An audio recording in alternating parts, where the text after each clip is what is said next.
privileged and honoured to have him here. So we've got Sir Buck Shelford in to reflect on some of his experiences and some of his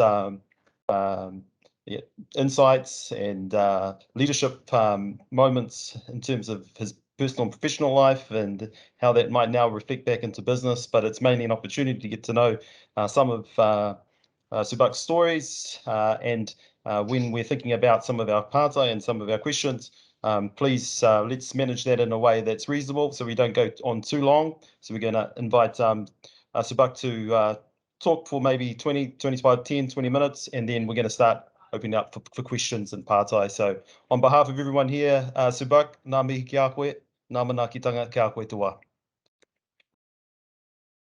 Okay, I suppose one of the big things, a lot of people know about my history in sport, and something is I played sport in a big way, right from the bottom to the top, and it just took a lot of hard work. It's no different to most businesses. We start at the bottom and we end up working ourselves to the top in a business, and then we're running it. So I think that there's a lot of correlation between business and sport, especially in leadership. But a lot of even when I first come to Auckland as a young lad, as a 17-year-old, I went into the military, which was basically very yes sir, no sir based as a young man.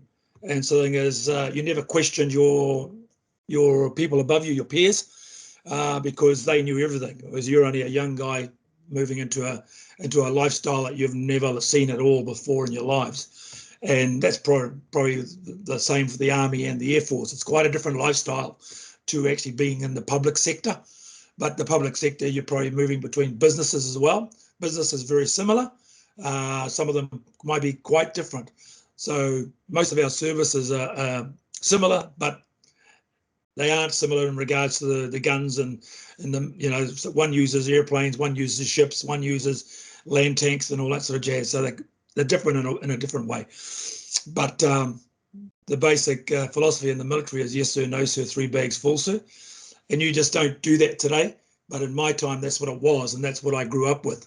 And so when I started coaching rugby, when I left the military, basically I was a very hard taskmaster, and everything went my way. I actually done everything, and even with the captains of the team, I tended to help them out, but notwithstanding, let them have their head, but try and give them the picture, a real good picture of what I wanted, and for them to try and buy into it. Because when we as employers, we have a department that possibly, human resources, that possibly, okay, they maybe going to hire people, and they see what the best things of these people are. But when you're actually a rugby coach, you're looking for the real finer points of a person's game to see whether he can fit into your team or not, which is another thing. Whereas club rugby, you don't get an opportunity to actually pick. They just turn up and they want to play rugby for your club. So you basically, during your pre-season training, you're trialing people out to see how good they are. Whereas when you're actually in a pro team, you're picking a pro team, you can take the pick of what you're looking for out of the people, because they're on show all the time. They've been around a bit longer. They're getting paid good money, and they've got skills that some players don't have. So you might be looking for a certain skill set that you're looking for. So in the business community, after leaving the Navy, I was in coaching for a fair while. I went from New Zealand in 1991 after the last game of the rep season in October, November. I went over to England, played for another 3 years in England, another 2 years in Italy, and I was player coaching. And then from there, I went on to coach in Saracens in London, then back there again, and done a couple of years there. And from London, I went to Japan after that for a couple of years as head coach at Ritsumeikan University. So I got around the coaching area. And when I come back to New Zealand, basically I came back in 2007. But the whole time, from 1989 to 95, when I was away, I'd invested in a pub, and my in-laws were my partners. I was a third share partner in this pub in Silverdale, and they'd just come from another pub. They were in retirement. They were being retired, and they were bored. So I said, find another pub for us, and I'll come as a shareholder. And so I came in 95, took over the pub. They'd been working it for me for 5 years. And then I bought the family out and let them retire. And then I took over for the next 15 years. So from there, that was my jump into business. And mum and dad basically taught me all the things I needed to know in business in regards to running a pub. And I had some great lessons that I'd never seen in rugby. And my father-in-law was a big rugby league man, huge rugby. I'm married into a rugby league family. Any leagueies out there? But yes.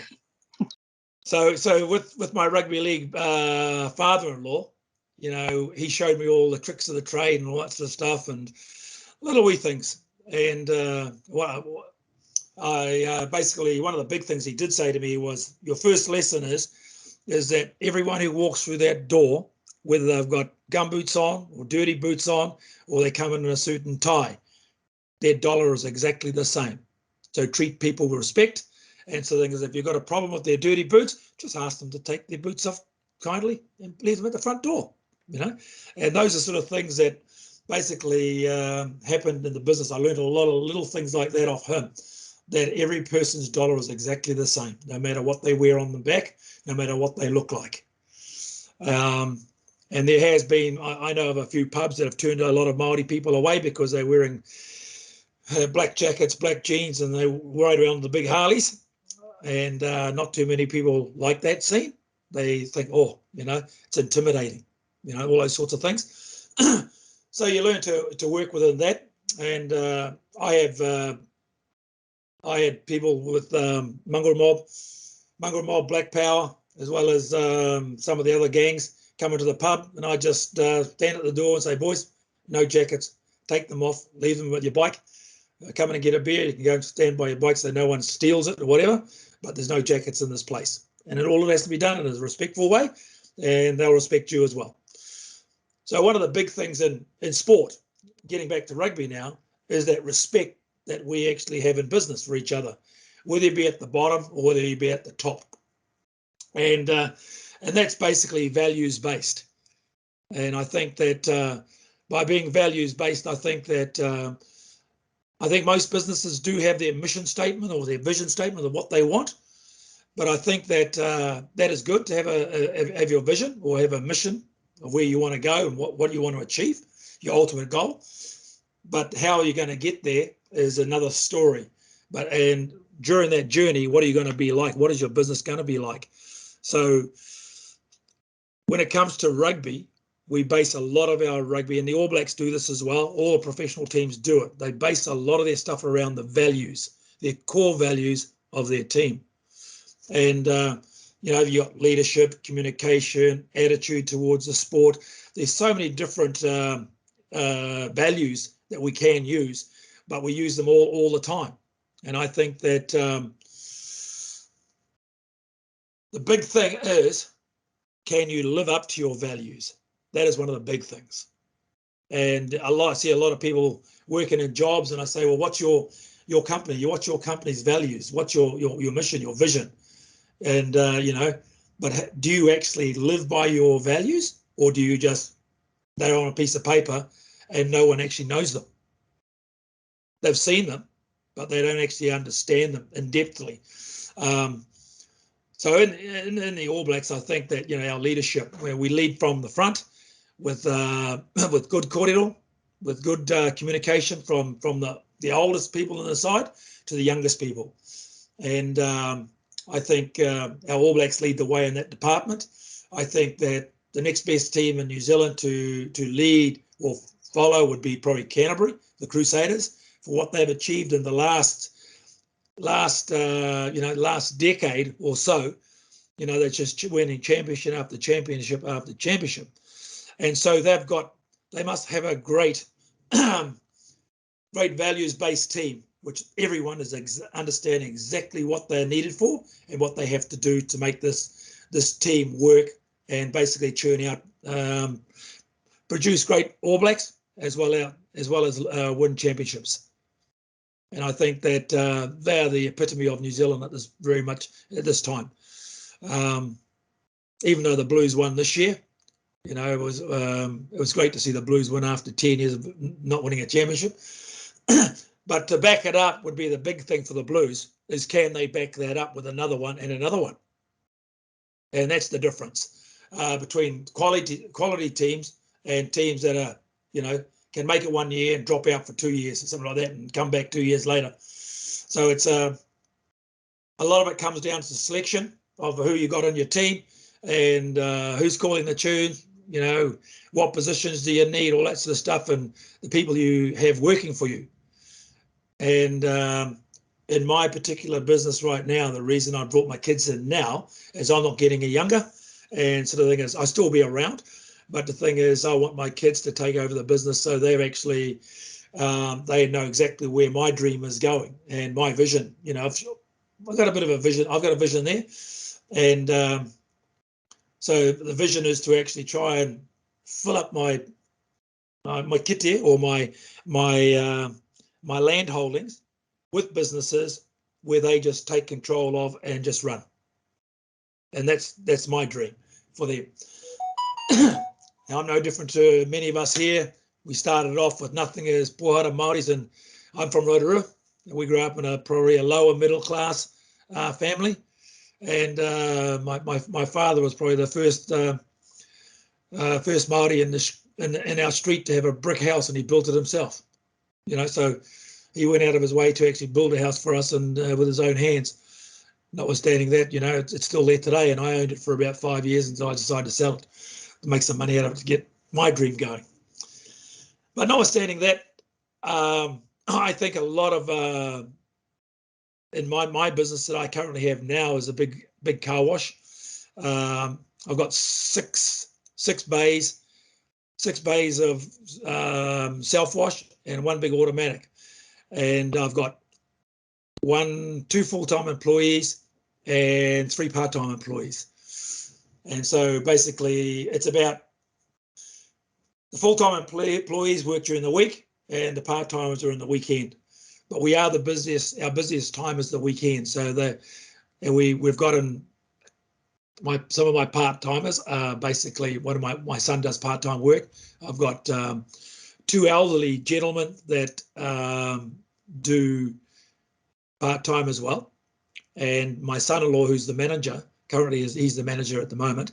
He works from Monday to Friday by himself.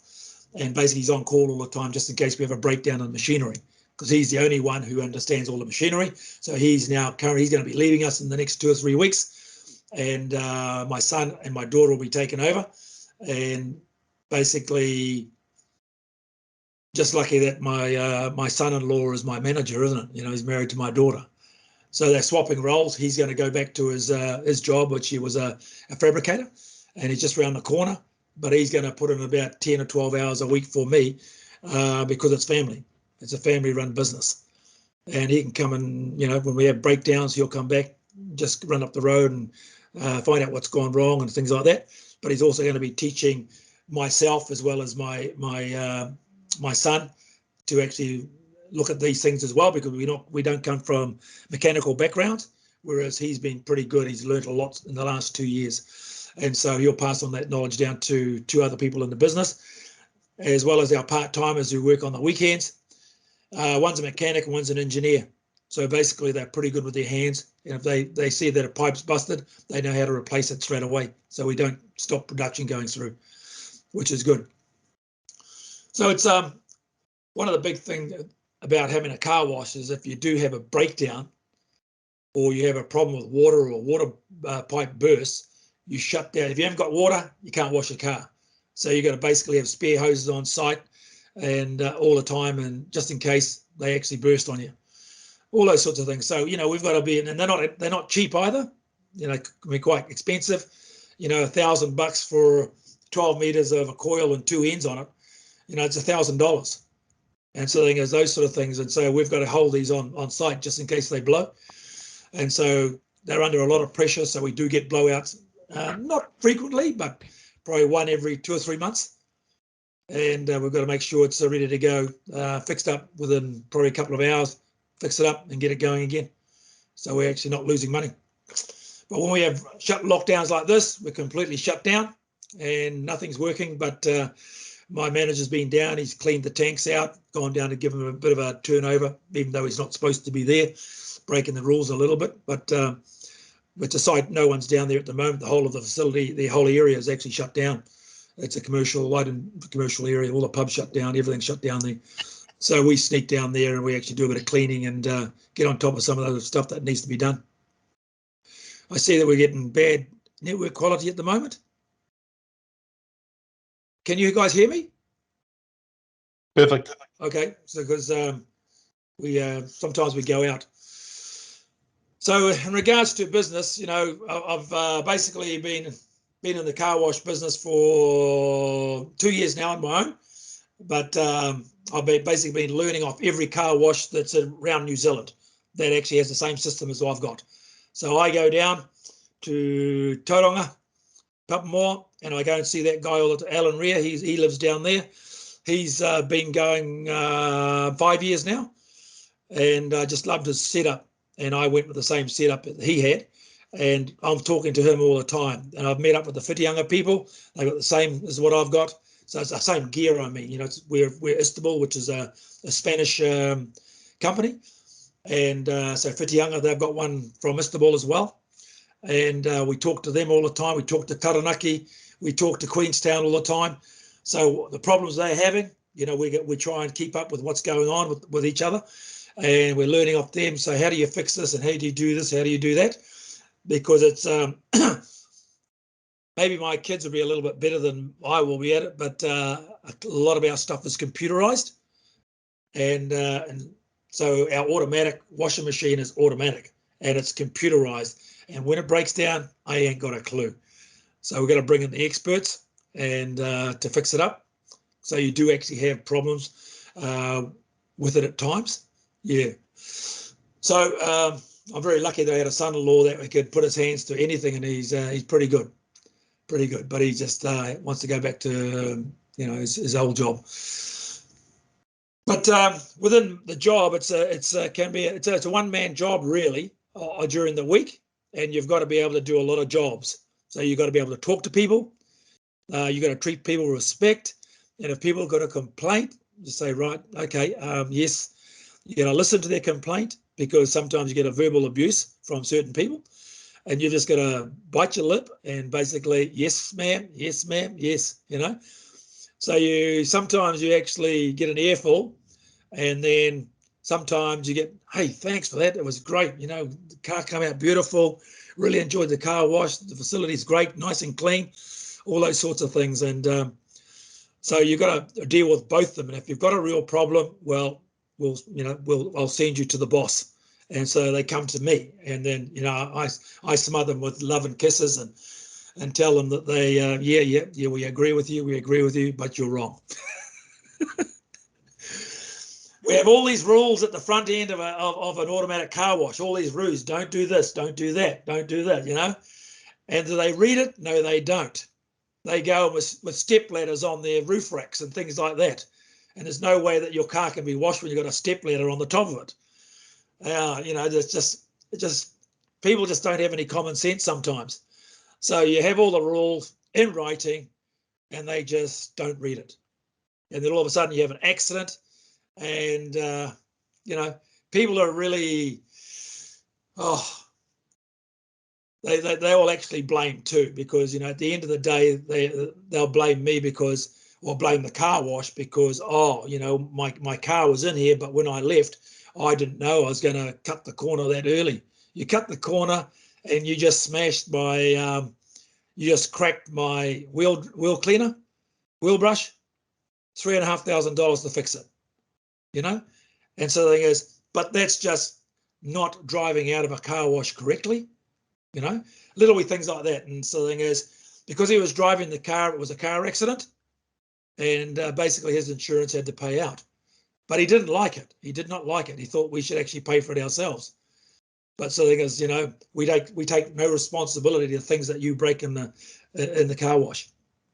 So there's all those sorts of things that happen, and you've got to deal with those, you know, the negatives as well as the positives you love.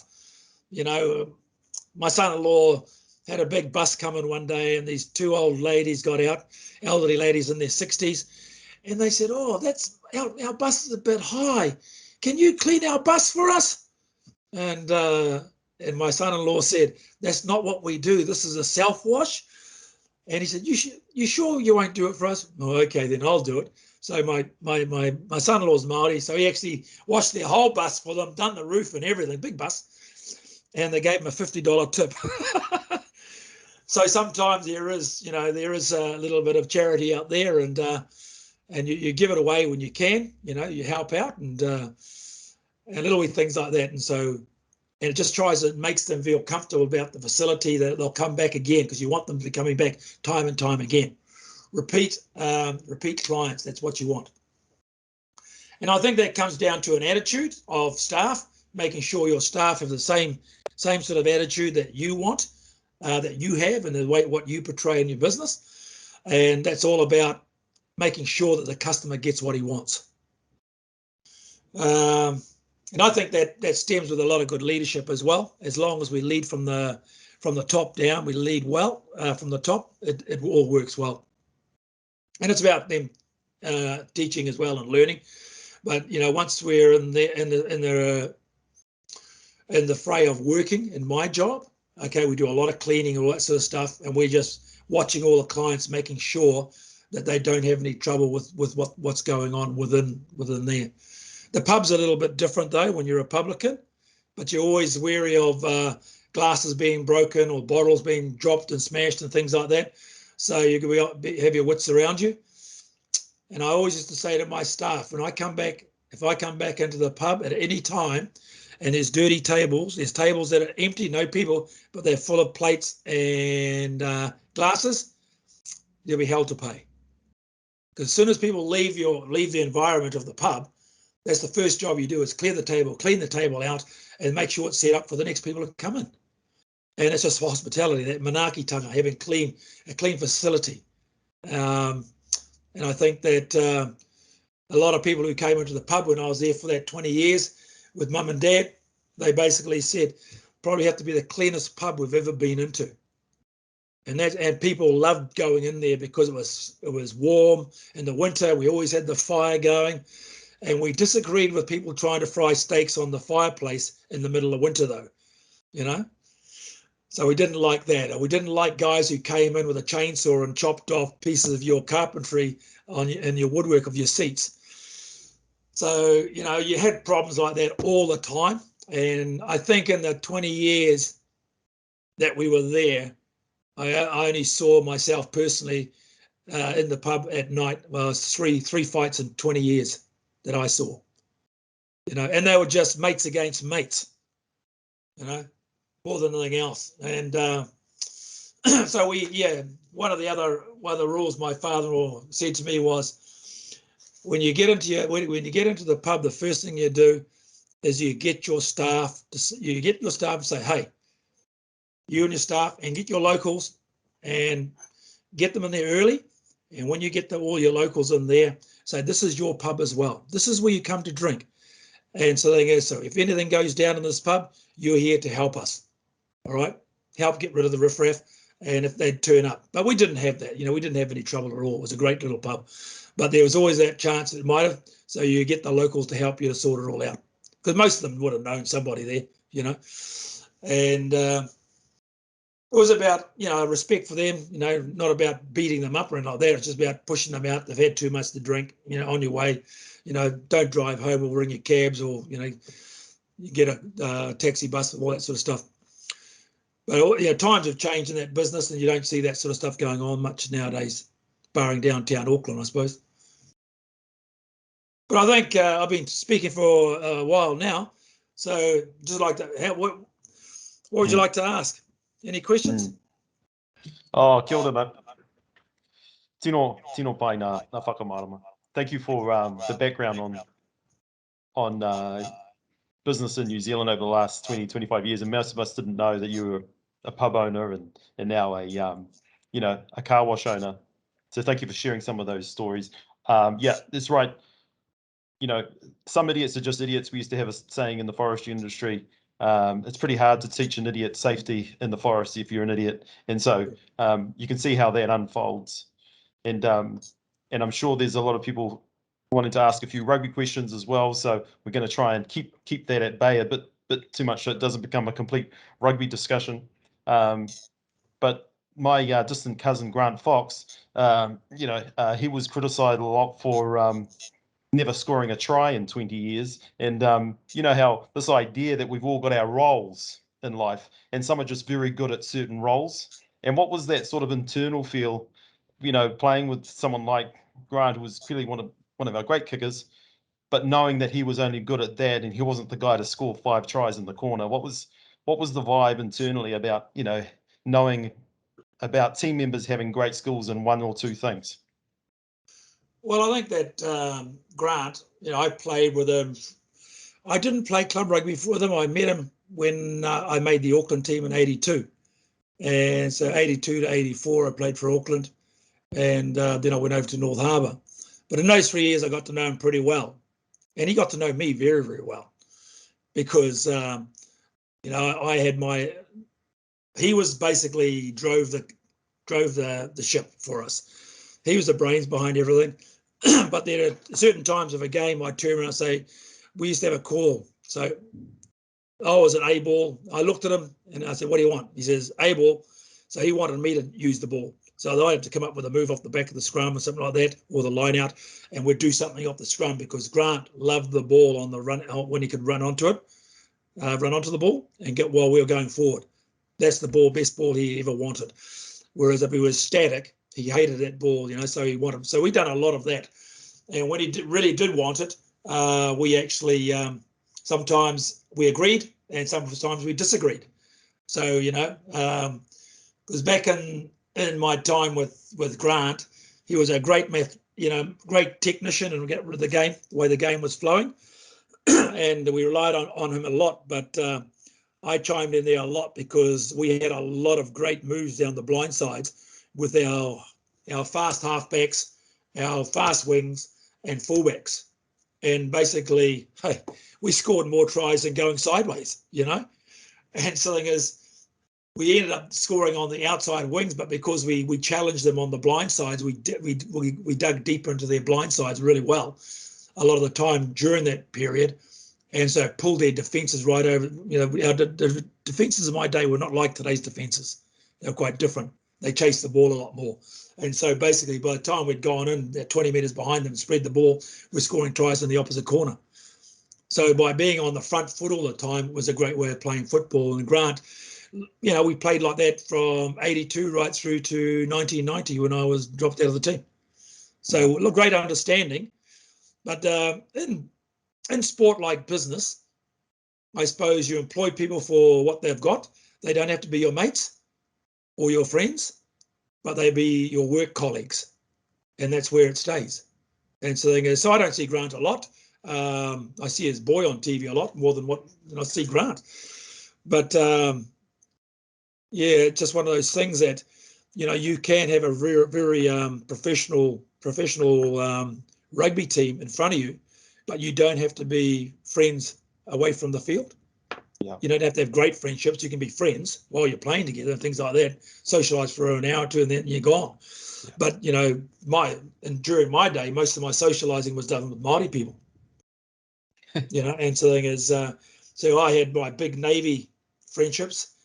So I was in the military for 11 years. So I had a huge Navy, team there. And I had North Harbour as well, rugby. And being in the Navy, we were so involved with the Koanga movement back in the day. And with my kids going to Koanga, bilingual units, all that sort of stuff on the North Shore. And we were part of that. And so, most of our spare time was actually, when we weren't playing rugby, it was with all the people in the Navy or the Koanga. Yeah, didn't spend a lot of time with my Navy, my rugby mates outside of rugby. Yeah, that kind of dovetails into Trina's part of her question. She's sort of asking about, a couple of top values, things that you continue to keep in your business, or that you might have learned out of the All Blacks. We've got a saying here in HTK, no dickheads, and understand that might be part of the AB's environment, but what were some of those values that you think were really useful that you might have learned in that regime that you might still apply today? I think one of the when I first made the All Blacks in '85, Cowboy Shaw basically was the one who gave me an in-depth look of how the All Blacks think and the way,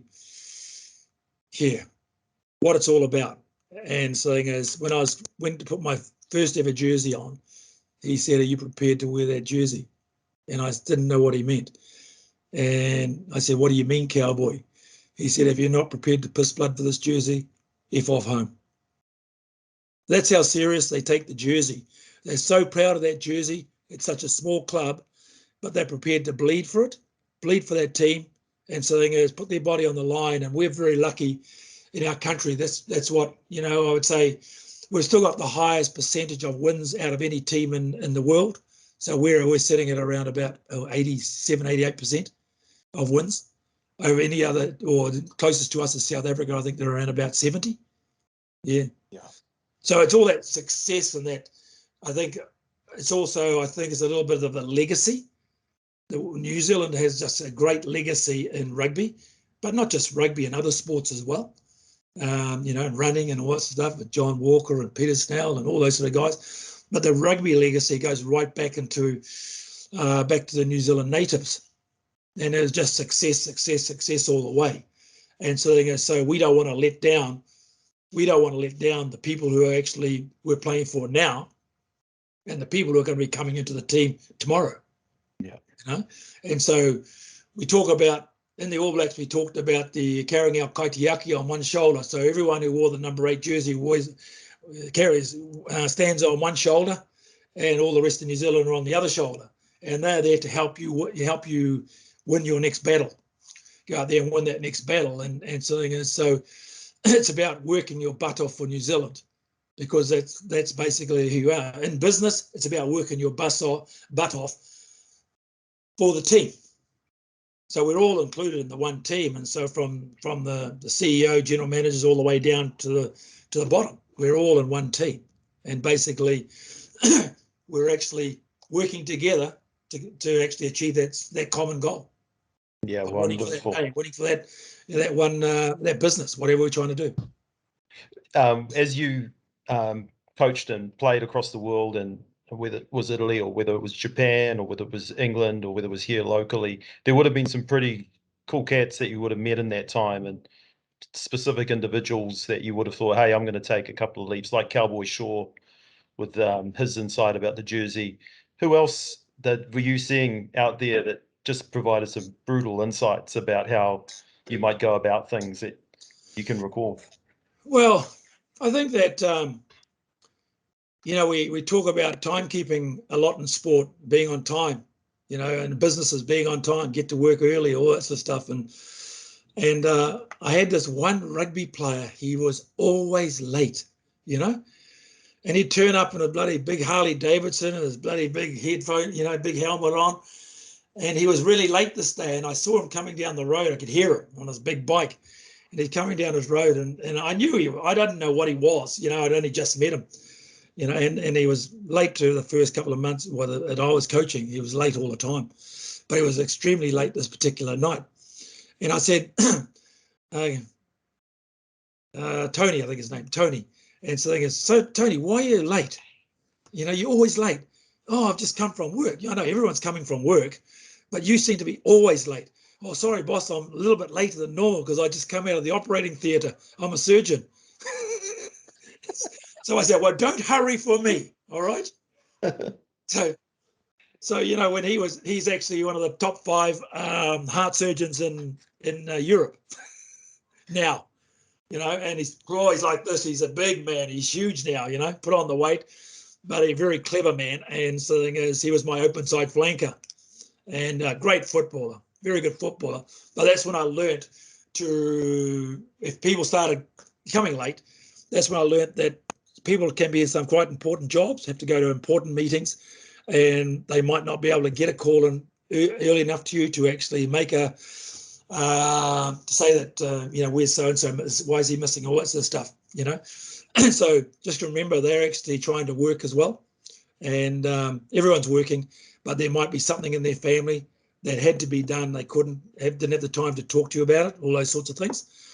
And sometimes you just got to take it on the chin, but just tell them the next time the person does it again, just say, if you've got any problems, just talk to me, and just give me an early heads up on it, and then we can work around you not being in early. Okay, just little things like that. And so that the rugby player actually, he brought it back to me because he's operating on people's lives, on their hearts. And so I thought, oh, okay. And so there's little things like that. And I think that people in Auckland are late a lot, especially for sports, especially when their trainings are at 6 o'clock and 6:30 because of the traffic in Auckland. We just got to wear that all the time. They're always going to be on time. Any other questions? It was sort of one question's come in from won't shout out who that is, but asking who you thought was the best first five you ever played with. We talked about Grant, but it wasn't Whānau Monica. It wasn't Whānau Monica. Clear that out.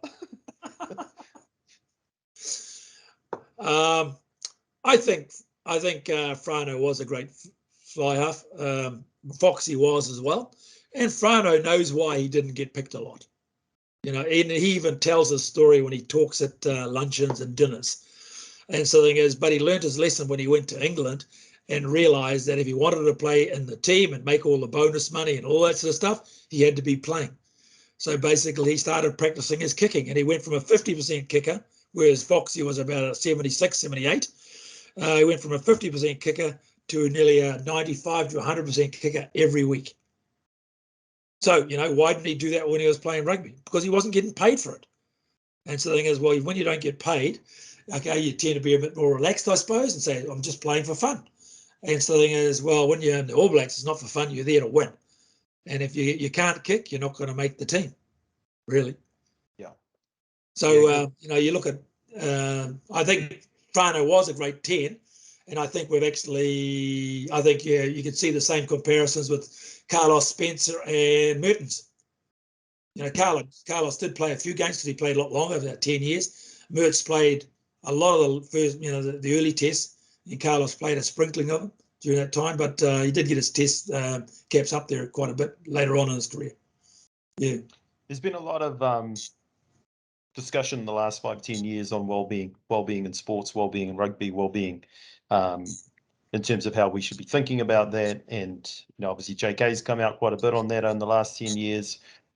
But you would have seen that there's a huge change in New Zealand's landscape on that issue, and your thoughts sort of post that, knowing when you're sort of sitting in the changing rooms with Cowboy Shaw talking about blood in the jersey, and then sort of circling out of it and going, okay, how do I get perspective on this, and what is actually well-being in 2021 when I'm thinking about it? It's good to get your thoughts on that. But. Yeah, well, I speak in the well-being side of it, health and well-being rather than mental health. JK and there's a few others are doing that.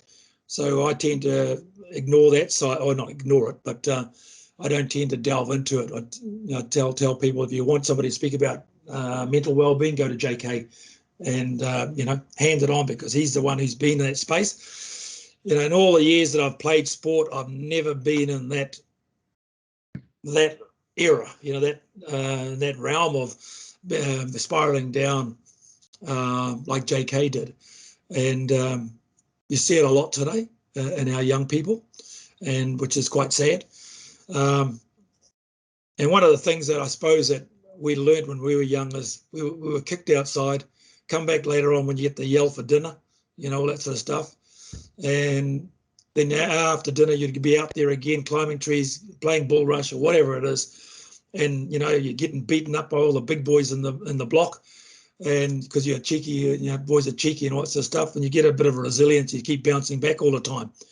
Whereas a lot of our kids can't bounce back today. They just cannot bounce back. They're not resilient enough.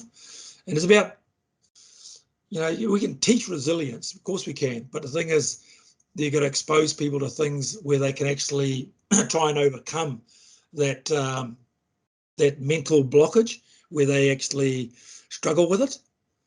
And so the thing is, and I see it, I don't see it too much in rugby, but in the rugby paradigm, I'm well into that health and well-being in a big way, solely because I see in going back into club rugby in 2008. I'm still at my club now, but I'm not coaching any. I haven't been coaching for the last couple of years. In 2008, I just watched the quality of the coaching was really, really poor, and it's in my own club. And so I got together. I brought Frano, and he coached with me, and we got coaches in from the Navy as well, and a couple of other ex-old boys that played with me, and basically I said to them all, we have to be a lot better at our coaching specific, position specific, and tackle technique, all the little things which will aid your safety on the ground in the game of rugby. And so I was really hot on it. I wanted people to be better coaches by teaching safety as you coached. And so yeah, it's a big thing for me. And as you all know, that the head injuries, especially for the concussions, is huge. And you know, every young kid that was concussed while I was coaching, and when I was a head coach at the club, they weren't allowed to come back unless they had a doctor's certificate to play. So that's how bad I took it. You know, that's how far I took it. In my day, you just played on. Or your captain said, "Stay on, stay on. We need you. We need you." You're running around with a groggy head and you get hit again, you know? And so we don't do that anymore. Times have changed and you've got to move on with the times. And I think there's the health and well-being side of it is huge as well. You know, these young kids are under a lot of pressure, work, trying to find jobs, good jobs, might have lost a job. And when you're at the rugby club, you're like their fatherly figure. I was, because I'm a lot older than a lot of them. And so the thing is, but I used to walk around after the club games and sit down with all the young ones and talk to them, have a beer with them, and say, "How'd your day go? You know, how'd you enjoy your game? You know, little things like that." And we do like not a one-on-one, but a little group session, say, and just ask them individually, "How'd you feel? You know, have you any injuries, all that sort of stuff." Personally, go and ask them myself, and then, you know, they'd say, "Oh no, feeling good, really good, blah blah blah blah." But they turn up on Monday and they're bullshitted because they've actually got an injury, you know? And they're too scared to talk about these sort of things. And I'm just saying, I keep saying to them, so I'm here to help you, trying to make you a better rugby player. And hopefully that makes you a better person as well. So it's a communication thing that we have to have one-on-one or small groups, you know, and or positions, but like locks together, front row together, all that sort of stuff. So they understand each other. That's why they drink together.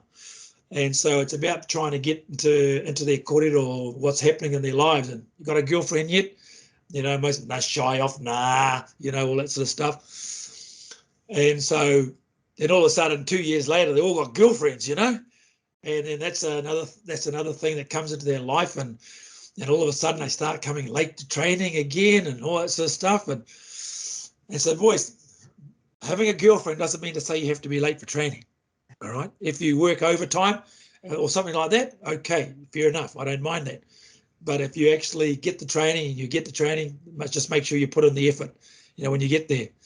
Don't use lame excuses. I've heard them all over the years. So just be honest, and so things will get on really well. Honesty is, you know, one of our values, being honest with having integrity, you know. And I always use the acronym. Is an acronym where you digitize the word. The word pride, or an anagram, something like that. Pride. This is what we call ourselves down the club. Pete Burgess will tell you about it. Pride for us. We talked about this, my manager and I, for the North Shore Rugby Club.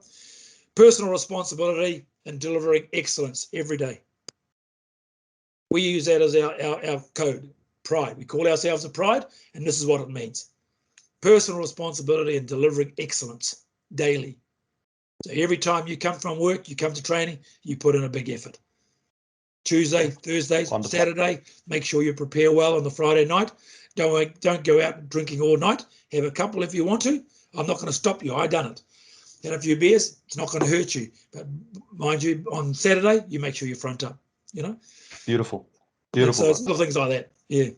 I know Vaughan's got a follow-up question on the well-being. So Yeah, Vaughan, yeah. Kia ora, Jace. Thanks for that. Yeah, so Buck, just talking about the well-being thing. If there's one aspect that I noticed between the lockdown 4 that we were in 500 days ago versus this time round, you know, last year a lot of us didn't know what to expect, so we coped through ignorance. Really, we just got through it, and somehow we came out the other side. This time around, what I sense in a lot of the businesses I deal with is the anxiety is there because we kind of know that it's not good. So particularly around certainty around or uncertainty around finance. And so around anxiety, one of the things that I sense, and it's from gleaning from when you work in corporate, you have someone checking in on you all the time. You're working in a group. The small business community is 70% of us are sole operators, which means no one's really checking in on people. So Māori particularly, you know, and getting into the dark area, suicide, you know, we perform the worst optic of ethnics, you know, 21% of Māori and 3 times men, more likely than women. And that's the thing I sense is the potential bogeyman in the room, elephant in the room this time around in terms of well-being. Yeah, so, you know, the stats aren't there yet, but I sense it's not going to be good when we come out the other side. Yeah, true. One of the big things in playing rugby that I done a lot of work with. I played rugby with him. I played rugby against him. I coached against him. It was Wayne Smith, and basically he talks. We talked about this years ago about the 3-legged stool. If one of those stools has a broken leg, well, it's going to fall over. And so the thing is, so in life, basically, we have our whānau, we have our work, and then we have our other part of our life that we work together as a you know, whatever you want to put in there. So that 3-legged stool incorporated that. And so the thing is, so if there's a problem in your whānau, well, we got to mend that as quickly as we can. If there's a problem at your work, we've got to mend that as well. Socially, if you're part of a kapahaka or whatever it is, whatever you do in your social life, you've got to mend that as well. If something happens, because if it doesn't and it becomes, the seed starts growing, well, the chances are you're going to fall over, you know. Yeah. And the New Zealand All Blacks during Wayne's time, they used the 3-legged stool all the time. About when you've got a problem, unless you talk about it with somebody, you know, your coach or some of your peers, you're never going to fix it. So talk to somebody about it. And so the thing is, that's just a little tool that he got for the rugby players of his time, and I still use it today. And it's, you know, I think you've got the Tapa Farm model as well, you know, all that sort of stuff. So so I use both of them.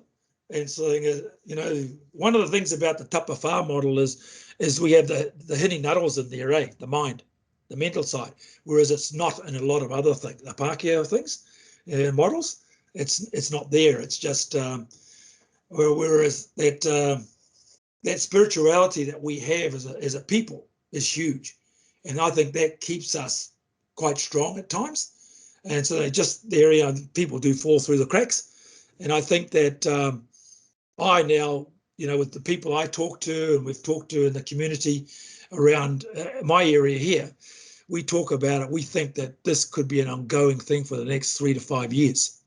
Mm-hmm. Yep. Because if they don't actually clear this whole thing right out, and we only have to have one case come through the border from somewhere else who's still carrying it, and it can infect the rest of New Zealand just like that very quickly. But at least we know what we can do to set up to actually shut it down quickly once it's found. You know, but so the thing is, it could be an ongoing thing for quite a while. So getting used to these lockdowns, I might move out of Auckland. But being in lockdown, I just make sure that I've got a lot of work, you know. And so the thing is, you know, I'm reading all the time. I'm online researching gear for my wash site, all that sort of stuff. And I'm doing work like that where I don't normally get the time to do it. And so I'm looking and planning now how to actually establish a new one. So I've got plenty of work to do. You know, it's just that all my staff have got no work to go to. But when they go back, man, we'll take them out for lunch before we start, or dinner, something like that, and then basically have a few beers. So, right, let's go, boys. We're back into it. Let's get up. Let's go. Get going. Let's look after our people that come through the gates. Yeah. Beautiful. The just sort of reflecting it back on yourself, so like the regions that you're thinking of opening the next car wash. Tell us a little bit about that. Which parts of the country you're thinking about, because you've got everyone here from the north to the south to the east to the west online, so I'm sure they'll be able to provide a little bit of insight depending on what regions you're thinking about. Well, that'll be my kid's dream. Mike, you know, I'm just trying to establish this one big one, but I've got, if we put a truck wash in as well, you know, that's probably another couple of $1 million, you know. To have to borrow off somebody. Got any money out there, you guys? So basically, you know, it's basically you got to get it all designed, developed, all that sort of stuff. And once we have that, then we can put in for resource consent. And then that's really what I want, is a car wash with a huge truck wash beside it, plus a big detailing area for all the self washes, all that sort of jazz. And so electric charging stations, one-stop shop. But the thing is, I've got another big chunk of land that I want to develop as well, and that's my dream, to develop all these other parts rather than car washes.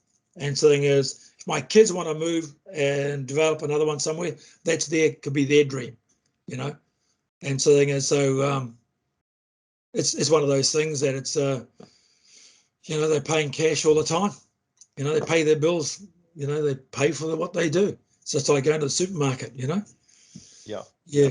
There's no 30-day But notwithstanding that, you know, one of the period. big things about what I found in business, you've got to have fun while you're doing it. Yeah. You know, so I tend to actually have a lot of family around us, and we have do a lot of family things. We get a lot of the locals involved in the radio station, because my daughter's down the radio station, and we have a few things down, Barbies for on the weekends for the kids and all that sort of stuff. So they're all eating sausages and a bit of steak and something like that. And it's just a way of promoting the place as well, and getting that whanaungatanga going with the locals. Yeah. So it's probably a little bit harder in businesses, because sometimes you don't socialize with other businesses.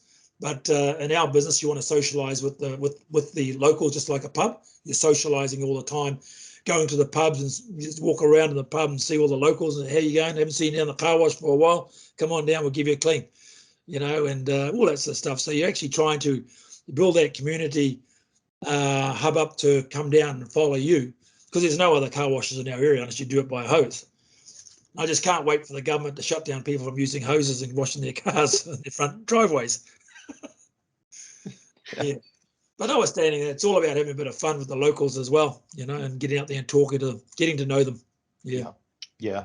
That's a wonderful point about Biz, is how we see everyone that comes in, you know, as a partner, as a client, as a mate, and you know, getting really clear perspective on that. Not trying to be the blooming hardcore car salesman, but that hey, come on down, you know, enjoy the space, you know, enjoy the good company, and thinking about all of our clients like that. So thank you for describing that. But coming back to the whole gist of today and the thrust of today, we are absolutely really honoured and privileged to have you in this afternoon on behalf of the HTK Advisory Service, but more importantly, all of our Māori businesses that have joined us today. It's a wonderful treat to sit at home in the COVID and listen to some of your experiences from the horse's mouth, and think about how we can use some of those experiences for our own tools. You know, I loved your comment too about, you know, sometimes we do have to change tack. You know, sometimes we can't always expect the ABs to be one way. We've got to kind of change with some of the times. That's a natural part of the day-to-day challenge of businesses. And so for us to continue to think of reinventing ourselves if we need to. Thank you for some of your insights about family business and learning from mum and dad, and you know, doing the yards, not a one-off hit, but you know, 15, 20 years in a business is a long time, and can master your business like that. And thank you for sharing some of the things about the ABs and some of the wonderful stories from Cowboy Shore and from Grant Fox, and and even Frano within that top four kind of hierarchy. Yeah, but on behalf of all of us here, tā Buck, please, if we can homai te paki mo tō tātou rangatira I tēnei rā, put a big mihi out to him. And if you were driving your car around Silverdale, North Auckland, make sure you get down to that damn car wash, even if it's just to buy the coffee. If you've got a big bus, drive that in too, because it's a $50 tip if you want to get that washed.